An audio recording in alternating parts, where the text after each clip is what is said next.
So let's jump in looking at the calendar. Happy Friday. Today is November 7. We talk about solving quadratic equations by factoring. So our last day of new material was Monday, and we talked about factoring hard-looking trinomials into two sets of parentheses. And so today we'll start to get a sense of why we care about factoring, because we will use those techniques to solve equations that we wouldn't have been able to solve before.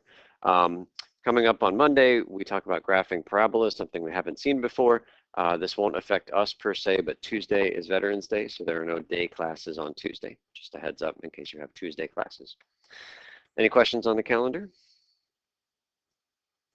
Okay, then we're here at the top of page 41. Can we go to Lydia for the daily summary?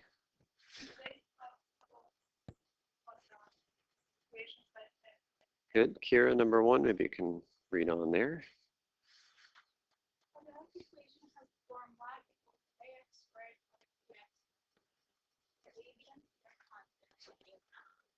Okay, so here's a definition of that phrase, quadratic equation. What is different about this equation compared to any other equation we've seen this semester?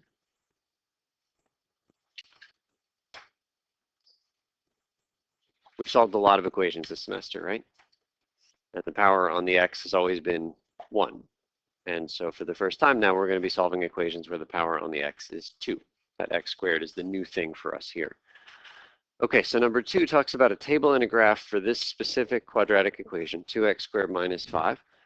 Just a quick heads up, if I need this equation to have this form, then we need to start being able to see the values of a, b, and c. So a is always the number touching the x squared. What is it in this problem? Is it 2? B is always the number touching the single x. I don't see a single x in this thing, so what must b equal? It must be 0, right? If you don't see a term, it had to have been zeroed out. And then finally, c is the constant. That is the number that doesn't have any x's attached. What is it in this problem? It's -5. Make sure you grab that negative sign in front of the 5. So we'll be using this idea of grabbing off a, b, and c soon enough. But anyway, here's a table for this y equals 2x squared minus 5. So just a quick example of how the table was generated. If we take -3 for x, let me just plug it into that equation, because y equals 2 times -3 squared minus 5. Everybody see that all I've done is change the x to -3? And then we do the arithmetic. It's the first thing to do 2 times -3, which is -6. What's the first thing to do? It's the exponent, right? We got to take care of that exponent first. How much is -3 squared? Is it +9 or -9? Positive, because that negative is in there and it is getting squared as well. So this becomes 2 times 9 minus 5. 2 times 9 is 18. Subtract 5, 13, which is how that 13 came about, okay? So I filled in the table already, so we don't have to take our time, but if you had a little bit of time, you could very easily just plug in these 7x values and you'd find those 7y values. And then once you've got an xy, then they become an ordered pair, so that -3 and that 13 become the point -3, 13, which is plotted right here on the graph. It's labeled, but I'll put it a little bigger. -3, 13, okay? And so there are 7 different points in that table, and you plot those 7 different points, and they aren't all plotted here, but they're these points here. And keep going, and you plot, and you get 7 points. And for the first time, we graph something that isn't a straight line. It's a curve. And you connect the dots with something kind of smooth, and we get this curvy shape, which is called the parabola. So that's the graph of y equals 2x squared minus 5. On Monday, we'll talk about graphing those things by hand, but for today, I just want the picture to be in front of us already. So let's start answering some of these questions here. Part A, what is the y-intercept? Yeah, so we can see the y-intercept down here, right? It's right there where the graph hits the y-axis, and it looks like it's about -5. I can't know for sure just looking at the picture, but how would you find the y-intercept in general? Like, forget about this. You look at the equation, and what do you plug in to find the y-intercept? 0 for x. And we've done this before. We talked about intercepts earlier this semester, and we would always plug in 0 for the other letter. To find the y-intercept, we plug in 0 for x. So if you plug 0 for x right here, 2 times nothing is nothing, subtract 5 is minus 5. And so the y-intercept, yes, is minus 5. Or if you want to put it as a point, 0, negative 5. Okay, part B says how many points have a y value of 13? How many points have a y value of 13? It is 2. And so to figure that out, we can go to the curve, the graph, and we can go up to 13, which is maybe somewhere up here. And then any place that I can find a point that's on this curve that's immediately to the left or immediately to the right of that 13 is one of these points that has a y value of 13. So if I just keep going, I see there's one spot out there, and then another spot out there, and so there are 2 of them. And let's go ahead and write the coordinates of the points that have a y value of 13. In this case, we lucked out because they happen to be perfectly labeled for us here. They're also in the table. How much are the x coordinates? Or I guess both coordinates. How much is the x at this guy? It's negative 3. And the y is 13. And the other x is positive 3. And the y is still 13.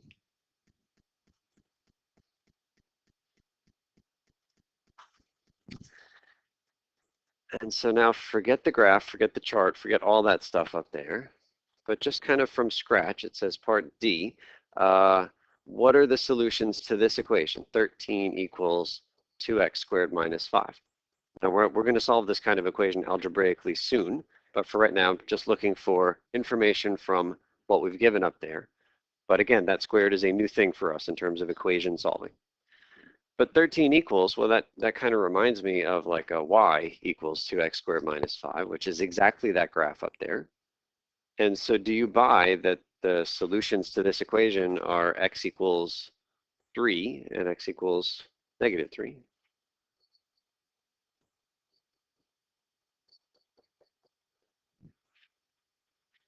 We buy that? Because if you plug x equals 3 into that equation, you get 13. So x equals 3 is a solution to this equation because it perfectly works out and gives you 13. Yes? Yes. A few yeses. I want to see a few more yeses. Right? We plug 3 in. We got 13. So 3 is a solution. Okay. And so then for the first time, when we're solving an equation, we got how many solutions? 2. This is very atypical for us because normally I give you some equation and they say solve this equation. How many solutions will you find? You'll get 1. You'll subtract 5, you'll divide by 3, you'll get 1 single solution. And almost every equation we've looked at this semester has 1 single solution.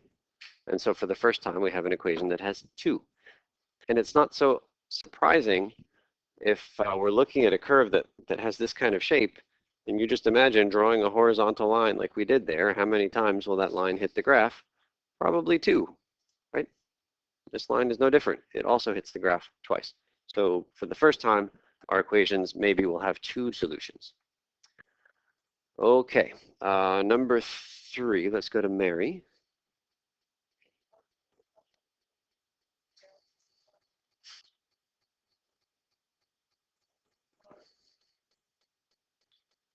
Okay, so it turns out having 0 on one side is really important for us most of the time when we're solving these. So let's add the 8x to both sides. And I'll go ahead and put that 8x in the middle just so it kind of looks like it's in the normal order with the highest power of x first, and then single power of x, and then the constant. And so the goal there was just to make 0 on one side, and it's in standard form. That's what standard form means. On the next one, we can bring the 4x over by doing what to both sides? Subtract 4x.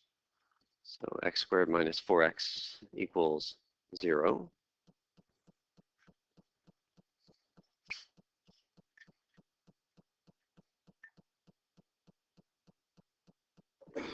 And then in part C, what do we do to both sides? Subtract the 4.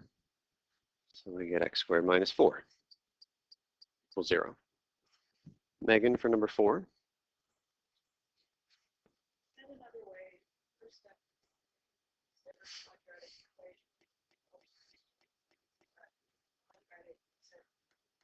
Okay, so let's try number 5 using that advice right there. X squared minus 24 equals 5x.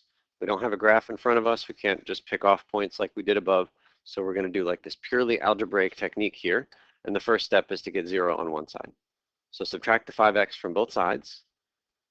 And we'll go ahead and write the thing in standard form by putting that minus 5x in the middle.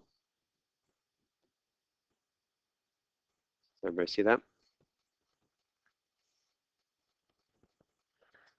Okay, so before we learn this new technique to solve this new kind of equation, I just want to highlight, this is a different thing for us. Moving everything over to one side to get a 0 isn't something you would have done before. Look at that green equation. Would you have moved the 7 over to the left-hand side so you get 0 over there? No, you would have moved everything away from the x, right? That's how you solve for x typically, is you move all the numbers away from the x so that there's just a single x left. But it's quite a different thing for these quadratic equations, and we'll see why soon enough. But here it's like bring everything towards the x. It's kind of the exact opposite. So getting one side to 0 is the first step, even if it's quite different than typically how we solve equations. Okay, so what we're going to do to this equation is factor. So the goal is to take that thing and make it look like 2 sets of parentheses multiplied. And we still have the equal 0, so I just copied that. So the goal is to fill in the blanks in the parentheses. Now we had 2 basic kind of factoring type things. I mean, well, the first thing we should look for is factoring out the greatest common factor of all 3 terms. Is there any number that's in all 3? No, so we can't do that, but it's always the first thing to check. And then the next kind of factoring basically had 2 options. The easy ones involved the product sum idea. That was from like 2 classes before the quest. And then the hard ones involved the box. And that was from the class right before the quest. Is this the easy one or the hard one? This is easy because it's because a equals 1. That's right. It's because there's an invisible 1 right there that makes this the easy product sum kind that we did several classes ago. But if this had been a 3 or anything other than a 1, then we'd have to do the harder box process. So let's do the easier product sum business. What number in here is the product? Negative 24. That's the product. What number is the sum? It's negative 5.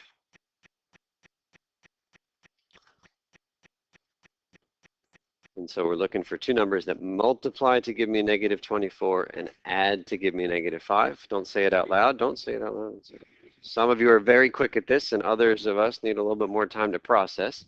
And so if you need a process to follow here, just start by listing factors of negative 24. For example, 1 and negative 24, 2 and negative 12, 3 and negative 8, right? But just go systematically and you will find the winner. It honestly won't take that long. So,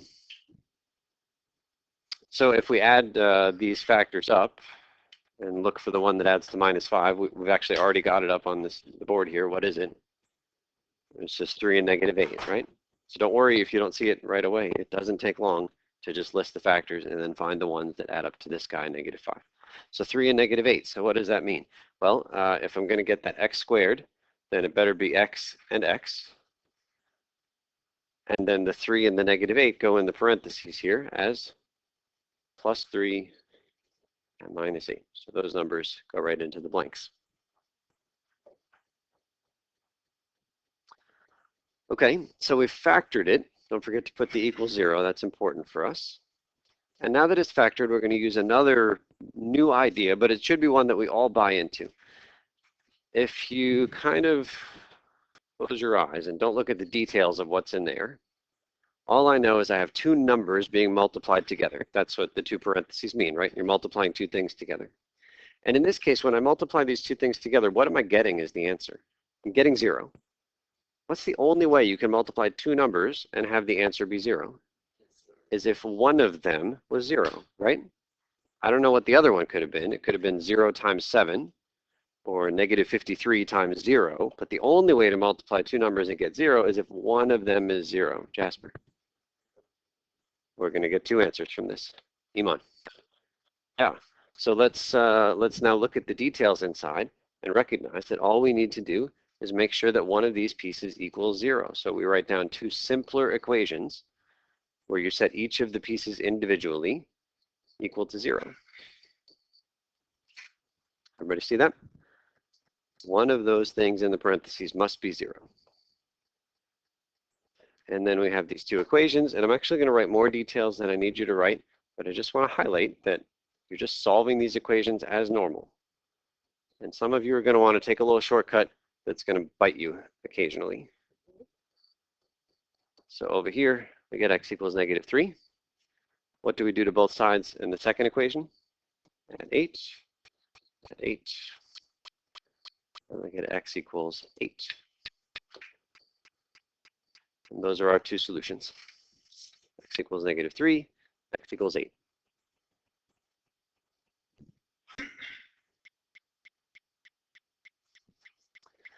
Okay, so let me tell you about the shortcut that is going to bite you guys sometimes.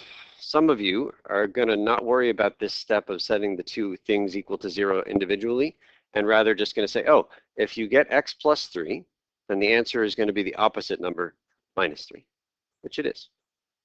If you had x minus 8, then the answer is going to be the opposite number, which is 8. And that's all well and good here, but then it leaves folks completely clueless when it's not just x, but it's a 2x.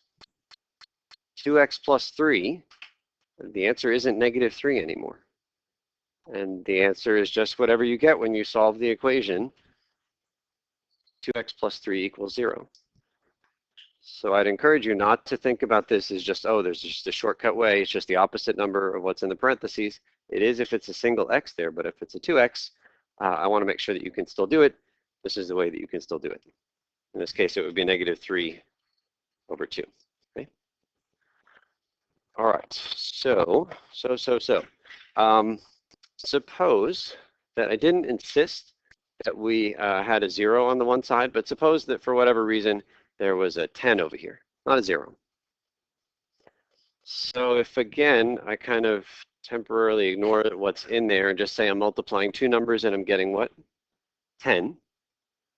Is it guaranteed that one of those numbers is 10? No. Could have been 5 and 2, right? 0 is a special number. It has this special property that if you multiply two things and get 0, then you are guaranteed that at least one of those two things was 0. But it's the only number that has that property. So this business of standard form where you move everything to one side and leave 0 is important because of that moment right there. Because we need to get a 0 there so we can use this fact that 0 has that special property. Okay, so I think that is that. Is there a question? Go ahead.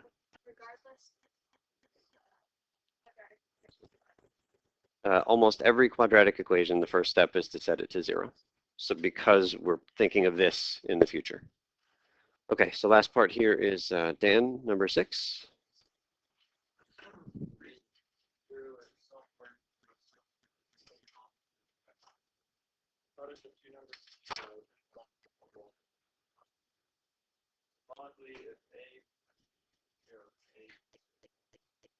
Okay, thank you. So that's the summary of what we just said about that 0 and why it's important to us. So I think that the activity for the most part is pretty short. So I suspect that if you guys motor along, you'll be able to get a good chunk of your homework done during class today. So go ahead and get started. I just want to highlight, here's the process that we followed written out for you. So the steps for solving quadratic equations are put the thing in standard form, then factor, then set each factor equal to 0, and then solve the two new equations. That's almost always the process for solving these quadratics. But just want to point out before you go too far, these first 4, what do you notice about the form that they are in? They are already factored. So some of you are probably feeling like, well, I got to foil and lobster claw this stuff together, and you can, but you're going in the wrong direction. Like it's already in the factored form, so jump right into number 3. I'll give you plenty of opportunity to do the factoring in the rest of the activities. But the first 4, you get to just jump right into the middle of this process. So help each other out and raise a flag if I can help.